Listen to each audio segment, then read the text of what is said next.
up, everybody? Welcome back to another episode of Frolfcenter, presented by Frolfer Magazine. Today's the 28th of January.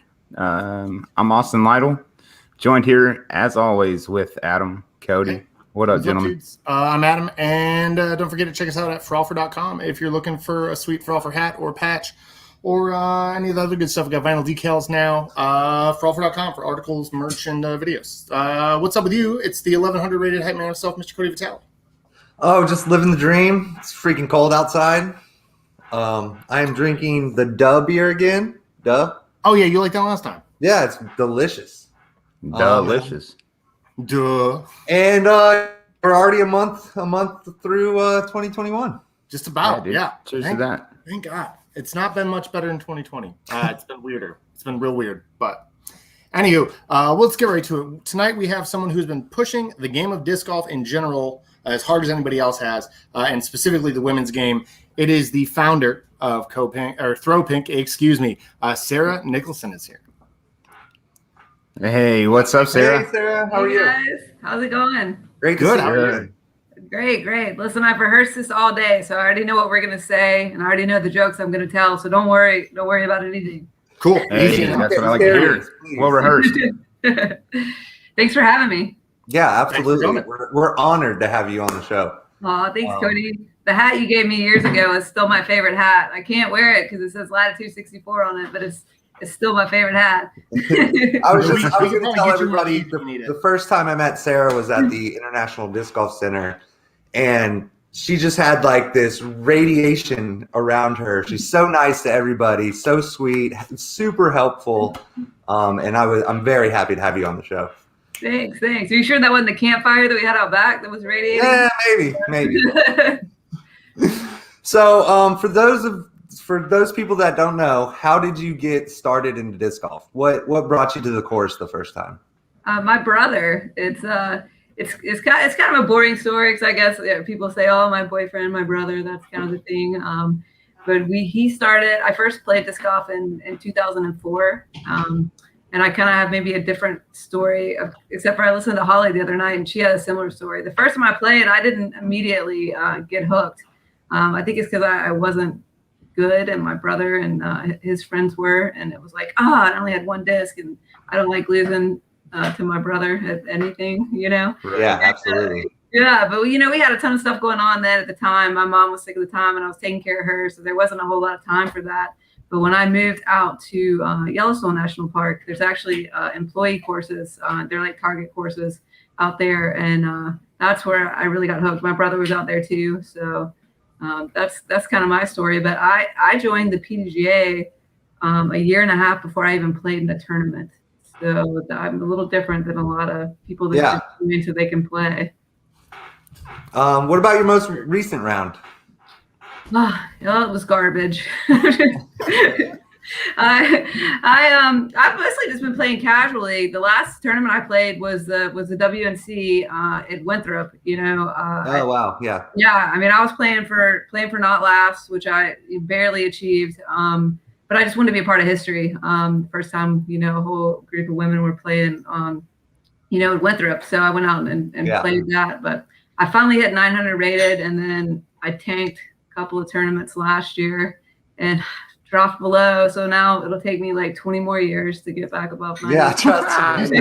20 more rounds. Just keep them the rounds low. If it's Chris Dickerson says just don't play as much, like 2 rounds a year and you're good, right? Yeah. I think it's women's only events, really, because when I play these local tournaments, same tee pads as the guys, that's where my rating drops. So women only tournaments are different tee pads, or when we play different tee pads, so our ratings aren't against theirs. I don't know. Chuck Kennedy might correct me, but I still stand by that.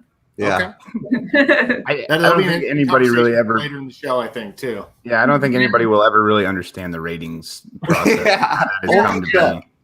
Chuck, I think like the whole universe would explode if we finally understood them. Yeah, if we finally get that algorithm. What's easier to understand, the GameStop stock or the PDGA ratings? Which easier to predict? Yeah, that's a hot take right now. Yeah.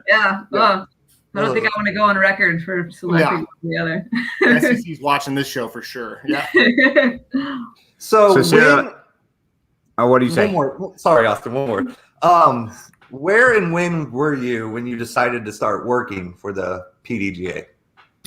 I was living in Columbia, South Carolina. That's where I went to college. And I had moved away and I lived out in Yellowstone for 3 years. And I came back, and it was in Earlwood in Columbia in 2008 is where I played my first sanctioned event. And I was like, hooked then for the competitive play, like, right away. I was working, and I don't even think these places exist anymore. I was doing blueprints and working in a printing company and doing blueprints for architects and stuff, like just nothing that I went to school for, nothing that I wanted to do. It's just a job to pay the bills. And the PGA posted that they were hiring a tour manager, and I applied for the job. I was completely not qualified at all, but they had this when they hired Big Dog, but they kept my application on file. And the office manager and memberships manager also were leaving around the same time, and I did kind of fit in to potentially being capable for either of those positions. So they called me in, and it just was kind of history from there. Nice. That's awesome. Very nice. Yeah. How At far? what point? Oh yeah, go ahead. Sorry. No, you got it, man. I'm sorry. No, I'm sorry. I was saying, how far into your disc golf life did you decide to make an impact on the culture of the game? Like, at what point did you say, this needs to change, and I would like to be part of that change?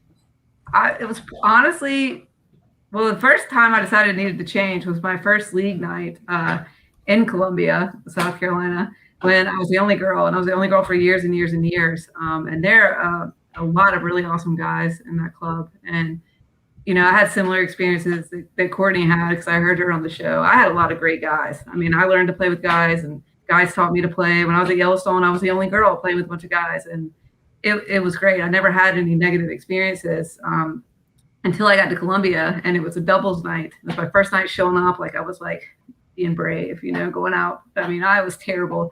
I think I had 3 discs still, the little starter bag. And I got this kid, and I don't even remember his name. And I'm glad that I don't even think he's on the scene anymore, And he like random drew me, and he like pitched the fit and stomped around and was like, I just want to get my $5 back. Can't win with the girl. It was such a horrible experience, but not to hate. But luckily, the Columbia Disc Golf Club at the time, those guys like Scott and Daryl and this guy Ryan, who lives out in Oregon now, they were like, get that dude, come play with us. And I started meeting those guys after work and playing, and they gave me my first rock. Daryl gave me my first rocker.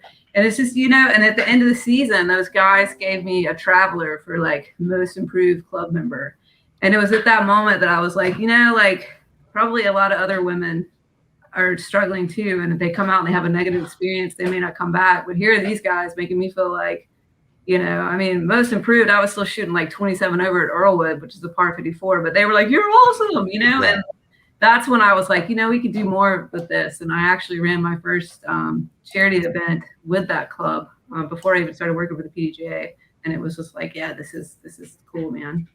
Yeah. Where does Throw Pink come into all this? When does that become a little more serious? And when do you say, this is some activism that I'm going to do in this? Yeah. Well, that came. So when I started working at PGA in 2011, I took over the Magnolia Open. That event was started. Yeah, it was actually started by Addie, and when she worked there, and oh my gosh, Erin Oakley's sister. Oh, she's gonna kill me for Karen.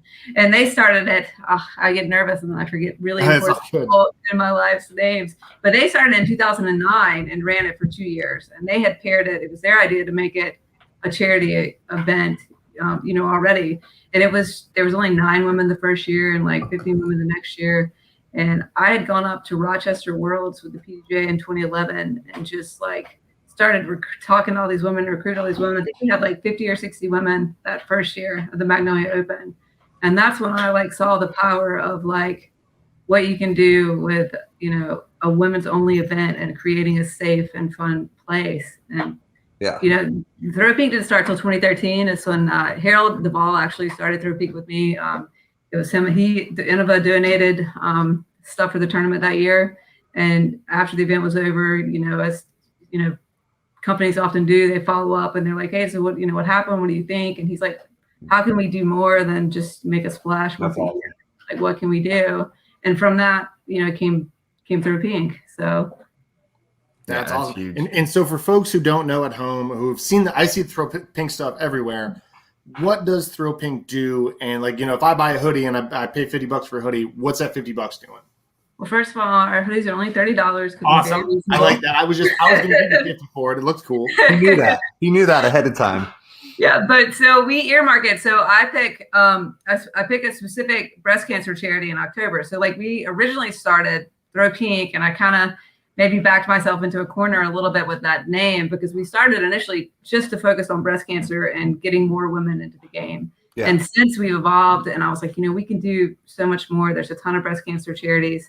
Like, what can we, what kind of impact can we make? So we moved over to focus more on all of women's health and getting women into the game and getting women active is actually still focusing on women's health and getting young girls playing. It's good for their it's like, what am I trying to say? It's like emotional health too. It's mental health. It's not just physical health, being able to have that camaraderie and get out on the course and stuff. So we've since evolved, and we're still called Throw Pink, but I'm trying to like spin it and be like, pink is powerful. It's not just like I'm taking back pink because I hated pink. I hated that color. I never wore anything pink. And then I started this company called Throw Pink, and I got to wear pink. So, but it's good.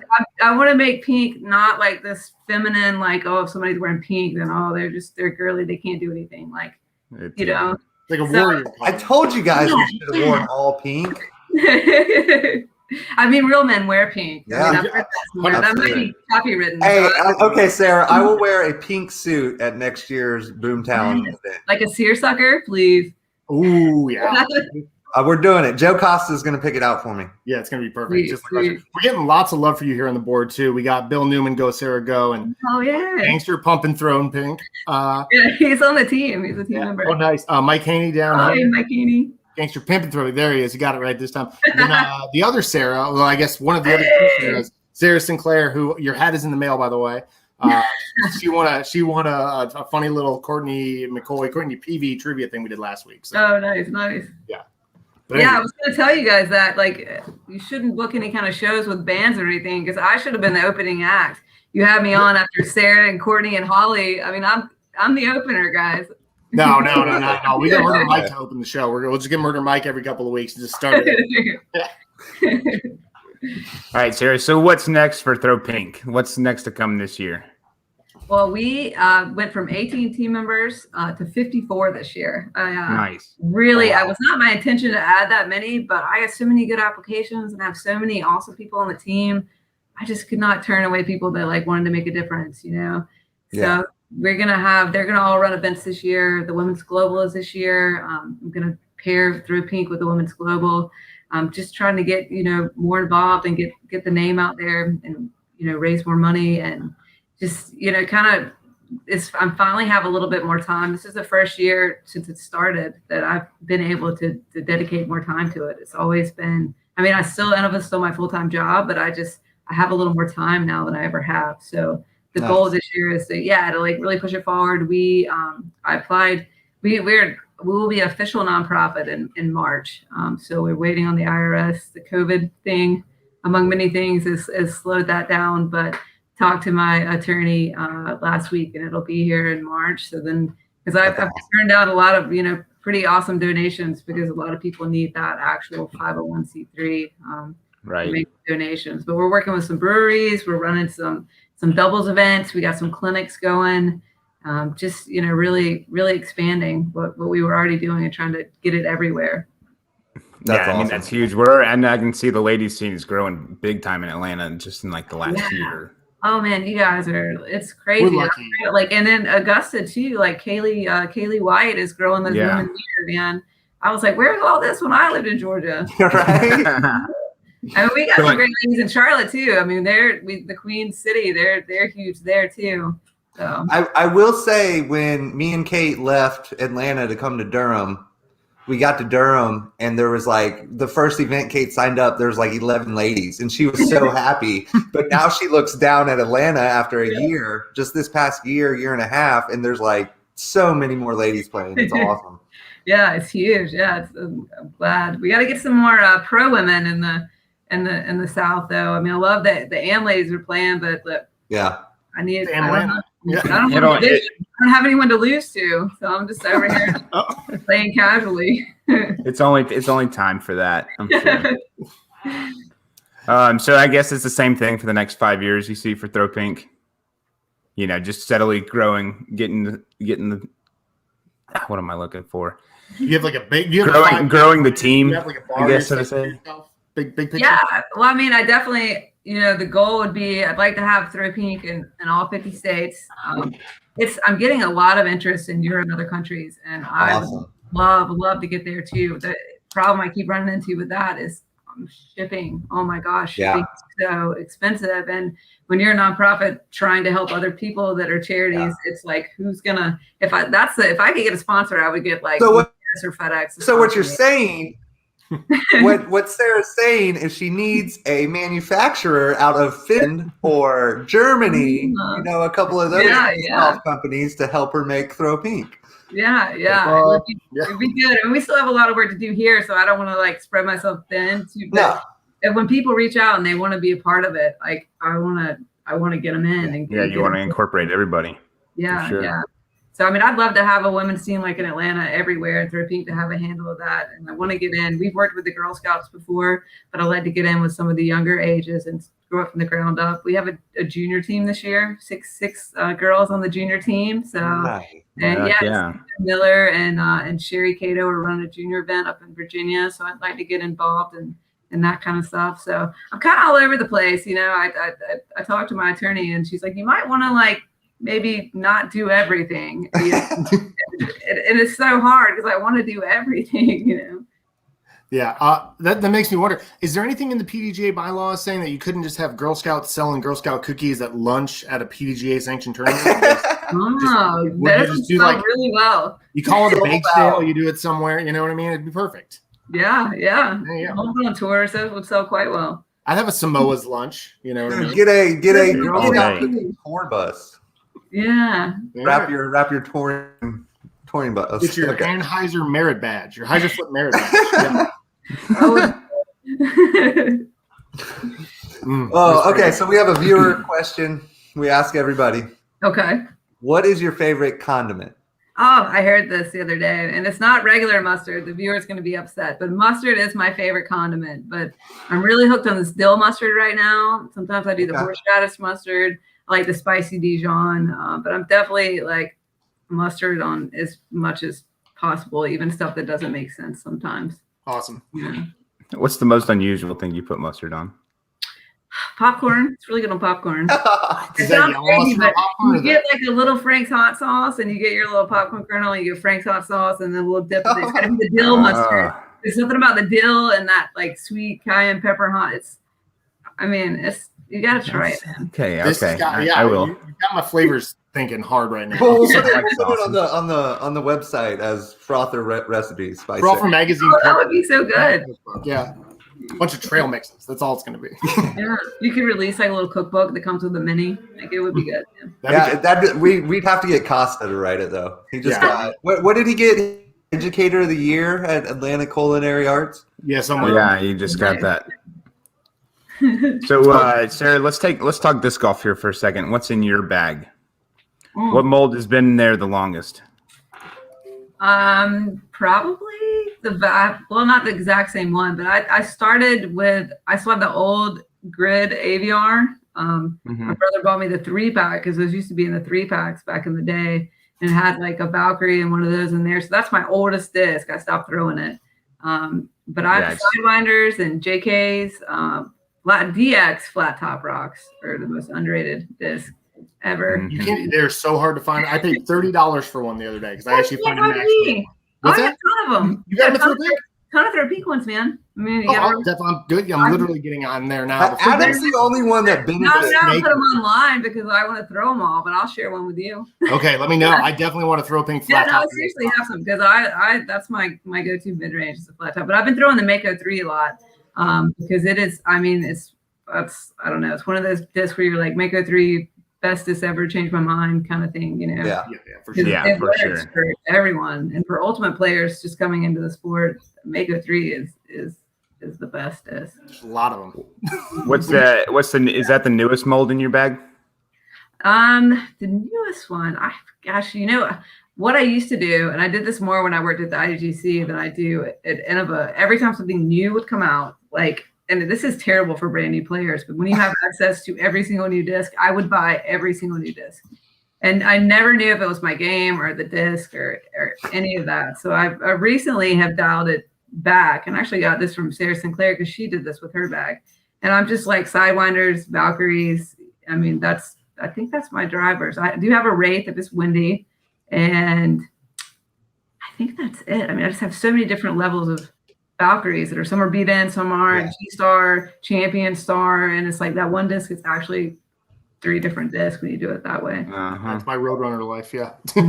JK AVR, I'm convinced that if a course it doesn't have a hole longer than 200 feet, you really only need the JK AVR. So yeah, I like that. Anything else What you the hell throw are we doing, like? Yeah. What do you guys do with that Prodigy stuff? No, I'm dying for them to come out with something that soft. Are you throwing anything like adjacent to Innova, like Discmania, Millennium, Infinite? when we used to carry the Discmania stuff, I love those FDs.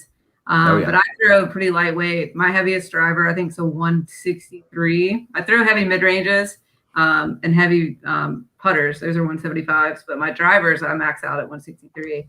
So I can't get any lightweight FDs anymore. So I've stopped throwing things that I don't have like 10 or 20. An abundance of, yes. Yeah, because I just don't throw them well. Because I'm like, I'm gonna lose this CE champion. Like, you're gonna be so upset. And your game's never gonna be the same. Everybody's gonna be mad at me for losing it.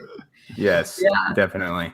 But yeah, I think the FD is one of the greatest disc ever made too. It's like, I mean, it's so straight, it's got so much glide, but I can't get find them anymore. Can't find the weight I want, so I gave up on it. Bill Newman wants to know: are you drinking pale ale or IPA? It's actually because I got up at 4:30 this morning for the gym, so I'm actually drinking the Grind. It's a coffee blonde. Ooh. And I should shout out Slow Play. Actually, these guys are disc golfers, locals in Rock Hill, and they just gave me a check for $200 yesterday. They did $1 for every beer that they sold during the USCGC. And I mean, that's great, man, because it's COVID and people couldn't come in and sit down. So, and they hooked me up. They gave me like $700 a couple of years ago. I mean, that's awesome. They support local and give back, and their beer is actually good too. So the beer is really good. What was the brewery one more time for everybody? Slow Play. Slow Play. Let me give them a little. Yeah, give them all the love. I can't figure out the camera. I'm 43 years old. I don't know technology anymore. It's okay. I'll do the fun stuff. That's crazy. My buddy Grayson Ross has this Flippy Destroyer. That's a Slow Play stamped Flippy Destroyer. Oh, really? Oh, nice. Yeah, I'll have to tell him that. They'll love it. I was like, wait a minute. What is that Destroyer? I remembered it because he threw it like 600 feet at this hole in Mosley. I was like, what was that? Okay.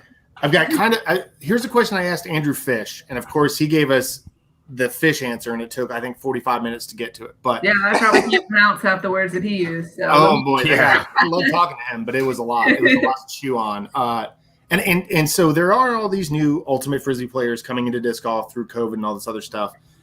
And Ultimate had a little more of a reputation for being open-minded, social justice forward, equality forward than disc golf was, at least out there, like out on social media and stuff.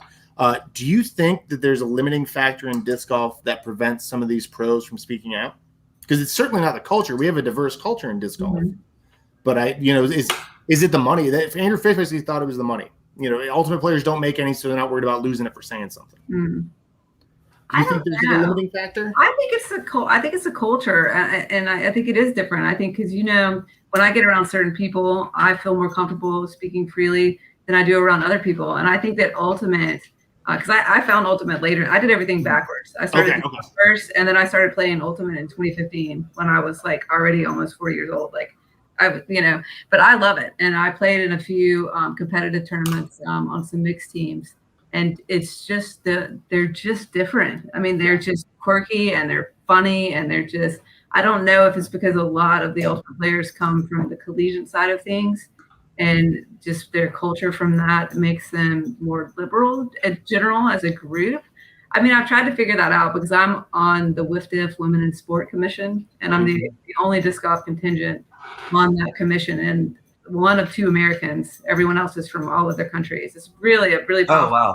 Yeah, they wrote the gender equity toolkit that's published on WIFDIF, which the PJ Women's Committee is going to use as kind of a guide to get some of our stuff going for the TV and Nice. stuff. But I mean, talking to those ladies, I feel like a fish out of water. Like just the different backgrounds, like the Premier Ultimate League, they call women, they use women X, and disc golf doesn't talk about non-binary, and we're just our terminology and how we do things. It's just so different. I mean, I realize I'm not answering your questions, but I mean, I've been kind of fascinated with this too, and I don't know where the tipping point is, where if we'll ever get to where they are, or if it's just because we're not a team sport, so it's already kind of a different vibe. So yeah, I mean, everyone's you have different. The personalities in disc golf are much different. You can't meld. You don't have to meld in with everybody on your team. There's no team. You can be headphones in guy. You could be yapping guy. You could be just whatever. Okay. That's a question I asked Fish. Fish thought basically was like, there's too much at risk for one guy to come out or one girl to come out and say something very strong because they got to sell discs to make a living. Yeah, that's a good point too. Yeah. But I mean, it's good to hear both sides of that. How long do you think it's going to be till we see a women-owned disc golf manufacturer, like a disc manufacturer? I don't know, man. And I think about that a lot, and especially since Ruth Bader passed away, and she's been more in the news. And it's like, one of her famous quotes is, "Women, need to be where the decisions are made." And I often think about that a lot. I mean, I think all the disc manufacturers have women working for them that do a lot of good for them. But I'm like waiting for the PDGA or someone to say, you know what, like we want not volunteers moving the women's game forward. Like we actually want to, hire a group of women, a team of women, and your only job is to focus on getting outside sponsors, getting the sport, moving the sport forward. And that is all you do, is just focus on the women's side of the game. But it's like, who has the money to do that? Because it's like, we're still, manufacturers can't do it because they can't. They're like, well, we don't know how many discs women are buying, and does it make sense to do that? I mean, maybe the PGA could do it, but right now in the middle of the pandemic, I don't know that they have the funds to do it. But yeah, I mean, I don't know if you actually need a women's owned manufacturing company, but you do need a women's company. Like you need women specifically having the time and the money to just focus on the women's game and not doing it on the side, and that's what's going to get it going. Take the LPGA and the PGA for example. That's a prime example. Yeah, I mean, but even with the LPGA, those women like Babe Diedrichson and all those ladies, like they weren't paid to do it. They were just doing it out of their passion, but it did take a lot of guys stepping up and taking over to do it. I mean, we need the guys to support us too, because the guys listen to the other guys.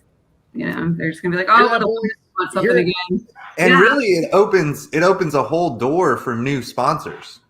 Yeah. And I think Courtney said this on her thing, and she was spot on. Like the women, we can get sponsors that the guys can't get. I mean, let's reach out to some of these companies, like that want to make an impact to women's sports. I'd love to get like a Subaru or a company like that that's not afraid to take chances on their sponsorship. Yeah. Subaru's a big one. That was in the early 90s that they really kind of pushed the envelope in advertising to the LGBTQ community right off the bat. And that's why there's that terrible joke about Subaru owner, and that was the whole thing. Yeah. But it kind of backfired in pop culture, but what Subaru did was just they kicked the door down. They didn't leak it in. They just kind of said, this is it now. Everybody adjust. Yeah. And maybe disc golf. I was kind of hoping Paige Pierce would break off and do her own company during this last shift, but I mean, there's still plenty of time. There's plenty of time. But I mean, I think it's the same Paige. To me, Paige is like the Babe Diedrichson version of the LPDGA. And if you remember, there's a really great documentary on I always say LPGA. But you know what I mean. But there's a really great documentary on YouTube about how that started that I recommend anyone watch. I think you have to pay like 99 cents for it, but it's totally worth it. And so Babe is, she's I think the best player in the game ever. And she kind of came on the committee and was helping, but she just didn't have time because she was so good, and I think Paige is similar. Like Paige has a career to work on because she's got records to break and on the athletic side of things. So I think, obviously she needs to be the spokesperson and say things and speak up for it. But I think it's going to take someone, like myself or someone that like knows that they're not going to win a world championship. So our mission with disc golf is to grow the women's side of the game, and then we need people like Sarah Holcomb and Sarah Sinclair and Paige and Kat and all the ones that people recognize. Val Jenkins, let's not leave her out. Like, to be like, this is great, let's do it, and then people will listen to them while the people not winning world championships make it happen. It's like you read the script, because my next question was, we know about Respect Your Game, we know about Throw Pink, we know about what Terry Miller's done for the FPO side of things. Mm-hmm. Are there any allies out there? Any allies out there that aren't getting enough credit? Oh man, I mean, I'm sure like kind of quiet allies in the back that no one really knows what all they're doing for the women's side of the game. I mean, my first take, because I just spoke with Jason Wilder a couple of days ago, and he's dynamic, but I'm working with him on Zuka cards because he's also their representative. And he comes out, I mean, anytime you ask him for anything for the women's game, he's like, let's do it, let's go, And Jason and I don't know if you know, but we actually founded National Disc Golf Day. Like, it's on the calendar. Oh, okay. Him and I worked together on that and did the paperwork and all the like boring stuff. But I think him and I work really well together, and he is doing a lot of stuff for women's disc golf that he's not necessarily advertising. He's starting it on a local level in Minnesota, but I mean, he comes in every year and does a Zuka thing with Throw Pink. So if you run a Throw Pink event, you can get a Zuka cart. It's a really cool deal. You get one at the wholesale like pricing with free shipping and a free like accessory. Just for running a Throw Pink event. And then if you raise $2,000 or more for your local charity, or if you can get 50 women to your event, one or the other, like, so it's either the recruitment or the fundraising, then they send you a free one after the event. So, I mean, that's just, and he's coming in, every year with that. And we don't. That's huge. Yeah. And That's we've huge. never really given him the advertisement that he deserves, but he wants to do it because he's like, how are we going to get more women? So Right. if there's more, I'm sure, but I'm all nervous, and I'm only a quarter of the way into my beer, so. Yeah. Take a big gulp if you need to. Take a big gulp. Yeah, huge shout out to Jason Wilder. I didn't know he was doing all that. On the local Georgia level, I mean, Keith always supports Throw Pink, and he's always we're watching the check. So I gotta give him a shout out to you. I had my little stimulus check, and I was sitting on a grip bag in one cart and a pound bag in another cart. Maybe I'm just gonna buy a Zuka or a bag, and then I'm just buy a Zuka cart. Yeah. I'm gonna get over here and do it right now. Oh man. All right. So what do you have something that every TD can do to grow the women's sport? Like, is there one thing or one or two things that you plan an event and you can do this to grow the women's sport? I mean, I think it's tough, and I think TDs have a lot on them already because they're volunteering and they're trying to do this, and especially right now, we actually just talked about this on the PJ Women's Committee meeting last night, and we're running out of spots for women to sign up. It's like, so you're ending up with like divisions of like 37 guys, and then there's only 2 FPOs with like 7 on the wait list and 1 rec lady with 10 on the wait list because there's not enough spots for them. So it's hard to say, but I think it's just got to be more inviting. And I honestly think at this point, doing women's only events is going to be the only way to get everyone included because there's enough of us now. And we need to feel like we're not, like especially the new women, you're confused, you don't know what's going on, you're new, like you've got to kind of tailor it to them and make them feel welcome, not just like an afterthought. And some of the new amateur guys, and when there are backups out there, guys, it's not always the women. There's the guys in front of us. We're waiting on them. 50-year-old. No, 99% of the time it's the Masters division. Right. And so then they put the FPO behind them. And then they're like, oh, here we are waiting on the women again. And we're like, listen, we just literally got on the T-pad when you walked out. We haven't been standing here talking about life. But, that's one of my biggest like pet peeves is this never us. Like, Never. You follow the line back and then you see it's the rec division that's like 4 cards behind the ladies. Well, because they don't watch when people throw. And so honestly, like we don't throw as far. And everyone's like, well, the women, our scores are higher, but we don't throw as far so we can find our disc faster. The rec guy that throws 400 feet but didn't turn his back before it landed, he's the hold up because he didn't even know where it landed at. I know exactly. And nobody else on the card watched it like you said. I mean, it's an ongoing circle. We get a bad rap, man. At least 10 times more dates lost in her life. And here's just something kind of if you do have backups because of groups of women playing, it's probably the tournament director's fault for not accommodating tee off positions and things like that. If it'd be because there's a problem, it wouldn't be because they are women playing disc golf. It's because they have to clear something they can't clear or something like that. I've seen that. Yeah. I think there needs to be different tees. I mean, not like. I mean, I know, and not certain situations, not a degrading way, but something that's a par 4 or par 3 for a guy sometimes should be a par 4 for us. We don't want to play par golf all the time. I want as many chances as a birdie as you do. What about playing that one on the fridge? All of a sudden, -11 today. Let's go. Yeah. Yeah. Par should not. Under par should be attainable, just as attainable for me as it is, for the mediocre male pros. So do you have a favorite tournament? What's your favorite tournament? Well, U.S. Women's is my favorite. Okay. Yeah, and that's the one I always try to play in. It's a big deal for me. I played. It was my 4th tournament ever in 2008 when I first started my actual sanctioned event kind of career. And it's usually on my birthday every year, but they've moved it now to May, so it's usually like a big birthday celebration / get to see all the awesome pros and play in a competitive event. It's a major U.S. championship, and they usually have fun side things. So it's just kind of like everything you want in an event, and it's at a different destination. So it's like a traveling vacation. So that's always my favorite. But Earlwood will always have a special place in my heart too, because it was my first event ever. So cool. That's awesome. So let's get to some fun stuff here. Oh no. We're Atlanta, you're South Carolina, you lived in Georgia for a while. What's your favorite course in each state? Oh man. Well, I'm gonna go with the IDGC just because I used to walk out the back door and play there every day. It's like my backyard. Can I ask you something about Jackson? Well, the new design or let's talk about it. Too into it, but what do you think about the new design? How do you feel about the new design? I mean, so since I used to play out there by myself, because not a lot of people were out there after work, I didn't mind Turkey Gulch. I like those holes. Those were about the only holes I could get birdies on. So I'm like, here we go, my birdie sweep before I start getting double bogeys again. But in the tournament play, it really, it slows things down so much. So they wanted to keep having tournaments there. They had to do something with that little area because we sat there when they had women's nationals there. Gosh, I don't even know. I feel like it was like a 15-20 minute backup.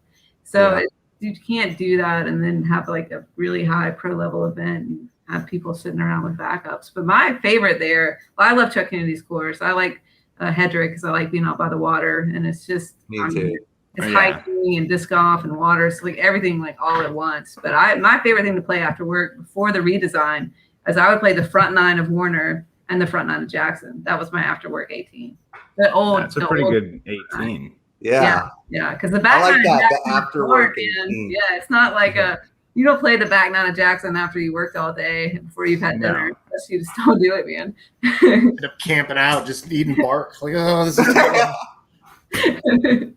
So back on the IDGC, why don't we use all 3 courses for like major event, like for the Hall of Fame we had a couple years ago that we don't have anymore? Why didn't they use all 3 courses? Do you know? Not sure. That was is that a Zach thing? Yeah, I'm not sure what they did. I think maybe the pros may have directed them in that direction or something. I think a lot of the pros don't like the Hedrick course. They all just want to play Jackson. So I don't know.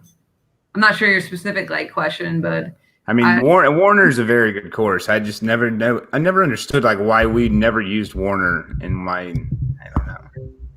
Because the rounds are so long. They are really long. I just so long, Austin. Like a 12 on hole 15. Fighting up the Dragon's Tail is just it's like an hour event. At the rate we've been going with tee times, I don't see why it would be a problem. Whatever. All right. Yeah, I'm not sure. I think it's at the time maybe they didn't have the staff to get all the courses exactly how they wanted them to be done or something. Okay, maybe. I can make up stuff all day, but I can't get things right. Right. It sounds good. What about South Carolina? It's kind of, and I talk about this at work all the time.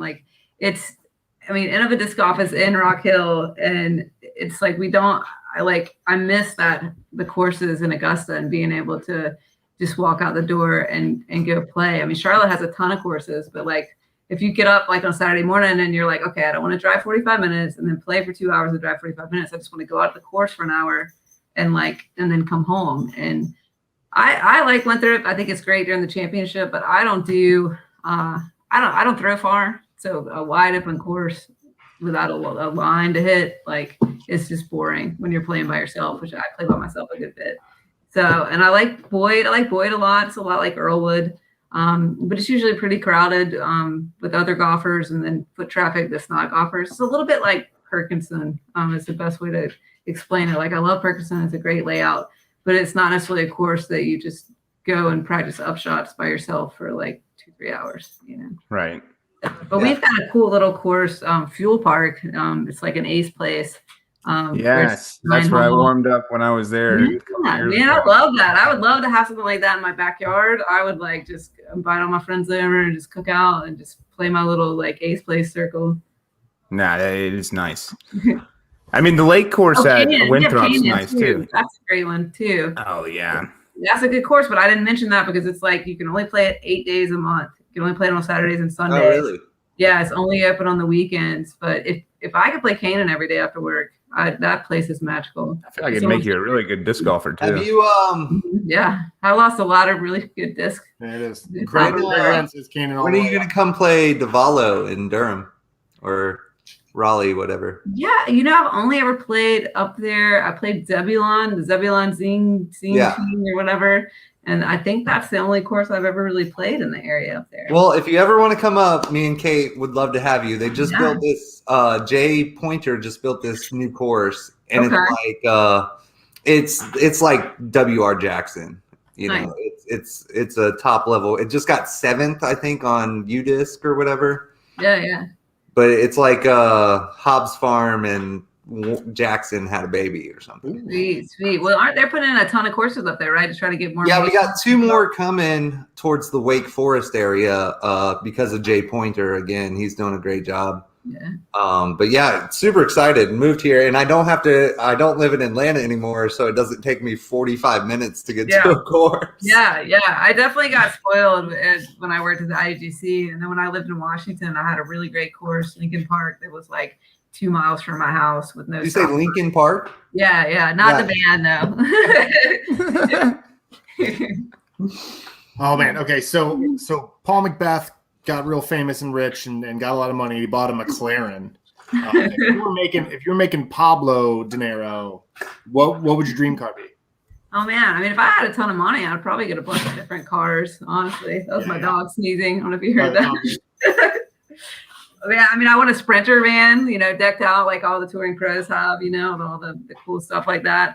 I mean, okay, so don't judge me, but no, the new Broncos. Have you seen those? Oh, yeah. The goat mode, man. I don't know. I've never my brother had a Ford truck when he was in high school, and he's like, "Don't buy a Ford truck. Don't buy anything Ford." That's what he always told me. But those new Broncos, man, they look pretty good. But if the HJ Cruiser, if the HJ Cruiser and like the RAV4 had a baby, isn't that what the Bronco is? I love those HJ. They had better. I mean, there's too many blind spots, so I probably wouldn't get one of those. But I would probably be, because I'm pretty pragmatic and logical. I would end up with a Subaru at some point because a good gas. Yeah, I knew you were gonna say that. All-wheel drive. I mean, it's dependable, but that's what I mean. But he said I had a ton of money, so I'm just gonna line up. I was like, the whole fleet of Subaru. Yeah, I'm gonna get a Tacoma truck too, because I mean, you need a truck for the dog. I mean, and you don't want to throw your dirty. Yeah, I mean, I'll have like a tiny home and then like a 7-car garage. Yeah. Ready to go anywhere, anytime, anywhere. Right, yeah. In case anybody was wondering, me and Austin are Dodge boys, though. Oh, you don't meet a lot of those. No, I don't drive a Dodge. And North Georgia you do, for sure. Yeah. It's a All right, my Chevy favorite question. Who would be your celebrity doubles partner? Well, I mean, can they be dead or do they have to be alive? No, whatever. Dead or alive. Both. Give us both. Whoever you want. Yeah. I mean, I would love to. I mean, it would be cool to play with like Billie Jean King, but I would love to play with Babe Dietrichson because I mean, she's probably one of the greatest women athletes of our time. And so you're going for the win? Yeah. Yeah, well, I'm going for the win, but I'm also going for the educational experience. Like I would love to like pick her brain, and find out what's happening with her. And like I think either one of those individuals. Yeah, I mean, Stu Bird would Billie be Jean cool. King's backhand work. Yeah. I can't remember who it was. One of the other guests said Billie Jean King, and we were like, "That is a really good answer. Like, that's an excellent." Yeah. And then somebody said Serena, didn't they? Serena Williams. Yeah, Serena Williams would be good. I mean, Yeah. she doesn't even practice and just rolls in and wins Wimbledon. I mean, like, she's clearly an athlete. She could probably pick up a disc and throw it like 330 Yeah. without, even trying. You just I tell don't her know if to you've seen her backhand, but yeah. she knows Oh, where she that. has a good forehand too. Yeah. What if you were going just to have fun? You knew you were going to lose. You're just there to have fun. Who would your celebrity be? Oh man, I don't know. I like a lot of comedians, so I think that would be pretty funny to get one of the comedians to come out. I still think it would be like someone like Julie Foudy or Sarah Spain. I mean, they're pretty funny. Yeah. I mean, Julie Foudy's hilarious. Yeah. She has her own podcast, Laughter Permitted, and I think she'd still have the sports side, and I could like pick her brain about the women's sports and like podcasting and music. Yeah. So we would win, and I think we would laugh. Yeah. There you go. Oh man, we got a viewer comment here, Daniel Wood. I'm not sure this is what taste this is in. I think Steve Irwin would be a good doubles partner. He would surely go in the water for my disc. That was funnier a decade ago, maybe. I don't know. I'll let that one go. Daniel, this is swing and a miss. You can try again if you want. He's a Georgia boy. Y'all can't hate on your own Georgia boys. Okay. Watson wanted to say hello Oh, from Canada? from Canada. Oh, yeah. Hey. All the way from Canada. Oh, he still speaks English. I'm just kidding. Just barely. Yeah, just barely. Did you see that last half? week, and it's hard to. That's an 8, not a B. Yeah, he's barely in English at this He's point. watching Price is Right. Well, my dad and my grandma, I think, are watching, but we are conflicting with Jeopardy. So this is huge that they are not watching Jeopardy to watch the show. How do you feel about Ken Jennings? He's all right.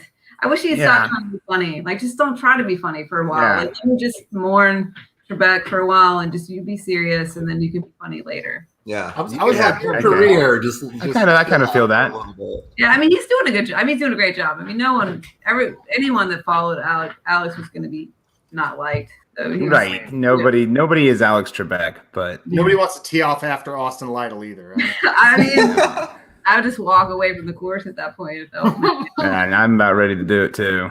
Yeah, boy. Oh, boy. After I see it hit the first tree. All right, so I make you the president of the PDGA. Just snap, it's there. Boom. What's the first thing on the agenda? Man, wow! I actually really love. So Justin McKelly is the president now, and Yeah, he's doing good. He just started the diversity and outreach task force with some amazing people like Dan Stork Roddick, PJ number 3 is on there. Tita Hall of Fame, PJ number 83, one of the lower number women PJ numbers, and we're doing some really good stuff that we're about to roll out. So I think they're getting in the right direction of where I would want to do already if I was, the president. But I think it goes back to what we were saying earlier. I want to just take a chance and put more money on women, and not just women, but like the underrepresented populations in the sport. Like, let's throw some money that way, and just walk in the accounting department and flip the table over. yeah, dollar bills, man. Current no quarter. Start signing checks. Yeah, Jumping off the window. I think McKelly's on the right track, and I like what he's doing with this, and I hope that the diversity task force goes in the direction that I think it will with the amazing people that we have on it. So I think he clearly stole my idea, Yeah, I mean, so far so good for the guy. I've liked everything he's done. So yeah, he really has some great things. All right, so we're hanging out with Dave Dunapace, and he drops his keys, and I get a key to the factory, okay? And I give it to you, and you've got a night to make whatever molds and plastics and Frankenstein stuff you want to make. What are you going to make? Classic rocks, Star Classic Rocks. Yes, like Ontario mold? Ooh. You know more than I do. Don't tell them that. They might fire Okay, me. no. I have to go look at mine and see what it is. But If it's a good one, it's probably the I Ontario. only have 2 left, and we got some I ones. bought one on eBay. I spent $22. I'm like, there's no way this is going to be right. And I open it up, just crayon smell. I mean, it's going to explode. I'm like, I thought I finally got one, and I didn't. I was like, no. No, And I got a wall hanger that's beat to hell. Like, we got some pro ones that they accidentally found somewhere the other day, and I was like, okay, I'm gonna give this a shot. But it was there. I mean, it was like It's too. Oh yeah, I have a bunch of Casey Pro I just bought.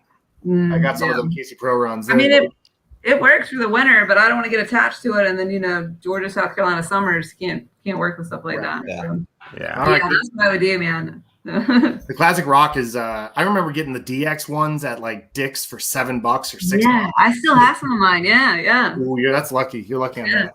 Yeah, I've got a lot of old stuff because I didn't know that, because my brother got it, or I just had it. Like I have some 10-time, what is it? The Eagles or some 10-time, no big deal. I didn't know. I had no until I started working for the PGA. And then people were talking about. I was like, oh, I didn't. I mean, I've just been through They fly it. real nice, Now you're sitting on a retirement stash that you didn't know you were building. I've got a 2018 Sexton with a USDGC stamp that flies really nice. And people are like, you're throwing that? I'm like, it flies really nice. So I was like, I have the Paul Macbeth. Remember the ones that came out with the he was still one-time world champion? The really Yes, flat that the USDGC that year. Yeah, Those orange, green, and yellows. Yeah, I got the pink. orange one. But I wrote my name on it because no one told me I wasn't supposed to do that. So. That's worth even more. Well, if I used to throw them. Maybe I could charge a little extra. Yeah, I didn't think he was going to win more, so I just started throwing it, and here I am 6 years later, and here you are. Regret. $150 not richer. Right. Well, buy some GameStop. Yeah.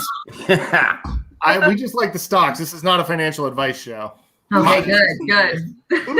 So don't write that down.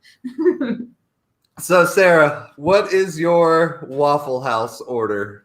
And does it change when you've had a little bit too much to drink? Yeah, probably more cheese and ham on the hash browns if there's more juice for sure. But I like to go to Waffle House because I drink coffee, my coffee black, and real coffee purists are probably like, oh, Waffle House coffee is not good. But I'm telling you, black coffee and that is in their cups are what make it so good, I think, or their That cup Because they never wash the Right? coffee thing. They just have to keep making it 24/7. Yeah. That must be what it is with all that coffee resin that makes it taste so good. But I mean, definitely hash browns. Octane. Yeah. Hash browns and black coffee. That's the way I go every time. That's awesome. Hey. That's really good. Is it me? My bad. Mr. Austin's got one for us. No, I'm sorry. What's the beverage and food of choice after a good, successful disc golf weekend? Oh. Well, I know you guys are foodies, so you're going to be disappointed in me because I literally eat the same thing all the time. Like I could eat microwave nachos and be fine. And that's pretty much consists of melting cheese over chips. But I do have a variety of salsas that I like to dip it into. So I have a little salsa bar with and some guacamole. So Sarah has the nachos. That's like Chris Dickerson's chicken. Yeah. Okay. I'm not quite as bad as him. I will eat sushi and I eat steak and I will eat different foods. But if they're on a chip covered in salsa. Yeah, well, I do. I'm a big condiment person. My refrigerator is no food, and then there's no room in the door because there's so many different mustards and I have the verde salsa and the chunky salsa, the restaurant style. It's just you need them all. Yeah. No, yeah. You can't eat food without it. Oh, that's really good. Are you cooking that yourself, or are you going out to get nachos after a big win? Oh, I mean, I put them on the plate and put them in the microwave myself. It's gourmet. This is the most disc golf. I love it so much. I do. I mean, every now and then I'll get a TV dinner, the kind that you don't punch the holes in the top, like the fancier, more. Like when you get the mac and cheese that goes in the oven. Yeah. No, you went too far. I like the Stouffer. The Stouffer's big Mac loaf that you get, and you just put it in the oven. It gets real hot. That's too much. That's fancy. Too much. That's fancy. I could get down with that. I basically don't like to have a dirty kitchen, and I don't like to clean. So the way that I do that is by not dirtying the kitchen at all. Yeah. So one plate, the microwave, put it all together, then you're good to go. My animals can make it. Oh yeah, gotcha. Okay, I think you might have answered this one earlier. Is Paige the GOAT, or how many more titles till she's the GOAT? This question, and I have this. Yeah, it's not a fun one. But I have the same, it's not an issue. I won't say issue, but I have the same conundrum with baseball, with golf, with everything. Basketball, how do you compare Babe Ruth to Hank Aaron to Mark McGuire. So I mean, like the equipment's changed. Like, well, Mark McGuire cheated. We can just take him out of the equation. I know. I knew when I said him that was going to happen, but it was already rolling off the tongue, so I said it anyway. Rest in peace, Hank. By the way, there was hope for him. Yeah. But I mean, and it's the same with golf too. I mean, the clubs have changed; things are different. And I mean, I think Paige. I don't know if anyone can beat Paige like on a regular basis. They make it's like Elaine King for me. I beat her once, and it was great. It was so great. We talk about it. You frequently. remember that day? I talk about it frequently, but it was also like you made an extra nachos after that happened. Yeah, there was some chicken on top there too. That pre-made. That's when you're getting next level. Yeah, but she had just switched to MVP. She'd only been throwing the disc for 2 weeks. I usually leave that part out of the story, but okay. I think they like that too. And Katrina is really good. I mean, I think what's hard with the women's game, especially for the media side and for encouraging more women to move up and be pro, is we have these women that are just way up here, and so most of the time you're like playing for second, third, or fourth, or shooting for top 10 and that kind of stuff. But it used to be Paul and Luke, now everybody's getting a ton on the men's side, Yeah, I think it's hard to say. Well, I mean, Val Jenkins has 4 world titles. Like her and I started the women's global event together. She's done so much for women's disc golf. I mean, for me, I like to think about like what they've done competitively, but then what they've also done to grow the sport. And would you help us get Val on the show? Oh, man. I mean, we would love to have Val on. Talk about beer and all kinds of stuff. Absolutely. We would love to have Val on the show. Yeah, I don't know if I have that kind of pull, but I'll Facebook message her until she either unfriends me or says yes. Okay. Yeah, I do that for you guys. Well, that's normally what we do too, so we can be on the same boat. Yeah, that's all we do. That's how we do it. We just keep hitting send. Yeah, she'd be fun. She, because Val's, she just got inducted in the Hall of Fame, and she gets people forget. I think because she's off doing the. That's what I'm saying. People kind of forget about her. But yeah, I don't know how to answer your question, but I don't know how to answer it. Okay, cool. Can you say that? What about the same thing about the men's side? I think it's the same thing. Like everyone's like, well, the long old discussion: is it MJ or LeBron? Is it Paul or is it Kenny? Yeah, I mean it's a different game. I mean, like if you look at basketball and like they didn't have the 3-point shots back then. So if you like look at scoring percentage with the old guys and the new guys, and you're like, well, I mean, is it really fair? Because they didn't even have the 3-point shot.